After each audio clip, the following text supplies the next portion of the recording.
dati sono molto favorevoli, il 7% in più rispetto al 2019, sicuramente una stagione da incorniciare con punte dell'80% durante tutto il periodo, che poi nei weekend raggiungono il 100% di occupazione della località, quindi una stagione strepitosa che sicuramente ricorderemo. I paesi dell'est sono in forte ripresa, abbiamo questo 11% di paesi tipo Polonia, Cecoslovacchia, Ungheria, quindi se il mercato tradizionale ha retto e ci sta dando piene soddisfazioni il mercato di lingua tedesca, quindi l'austriaco, il tedesco, gli svizzeri, questi paesi si stanno riavvicinando al nostro mercato con particolare interesse. Presidente, però non si riesce a essere tranquilli fino in fondo. Quella che era una preoccupazione adesso sta diventando un'emergenza, cioè stiamo parlando del caro bollette. Sì, indubbiamente, è una vera e propria emergenza che ci pone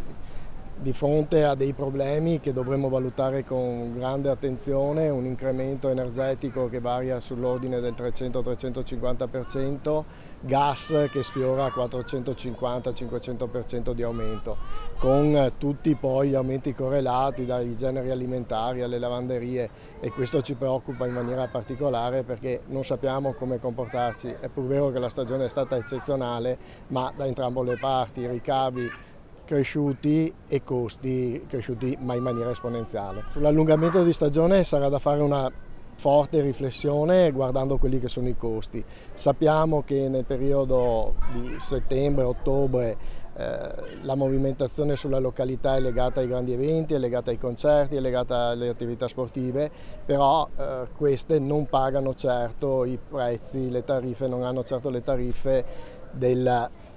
normalità, sono sicuramente scontate, e questo determina una forte preoccupazione su quelli che sono poi i risultati finali. Quindi parlare di destagionalizzazione in queste situazioni ci pone grandi problemi. I prezzi, sappiamo, sono stati fatti un anno fa, quindi non vengono ritoccati, anche perché poi parlare alle agenzie di ritoccare i prezzi già stabiliti un anno fa è quasi impossibile, quindi o chiudiamo o sicuramente ci saranno delle perdite gravose, insomma. Noi stiamo colloquiando sia col sistema federale regionale, sia con il nazionale e con il nostro governo. Noi chiediamo sicuramente un aumento di quello che è il credito d'imposta su questi aumenti, crediamo di rianalizzare quelli che sono gli extra profitti derivanti dal gettito IVA, chiediamo degli aiuti che possano essere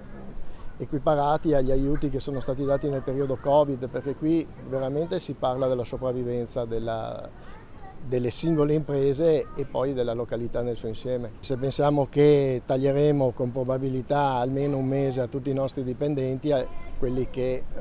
chiuderanno, questo porrà dal punto di vista sociale un doppio problema, quindi sia dal punto imprenditoriale sia dal punto di vista sociale, e questo ci preoccupa perché poi dovremo valutare per il prossimo anno tutto il discorso delle assunzioni e in che periodo effettuare tali assunzioni.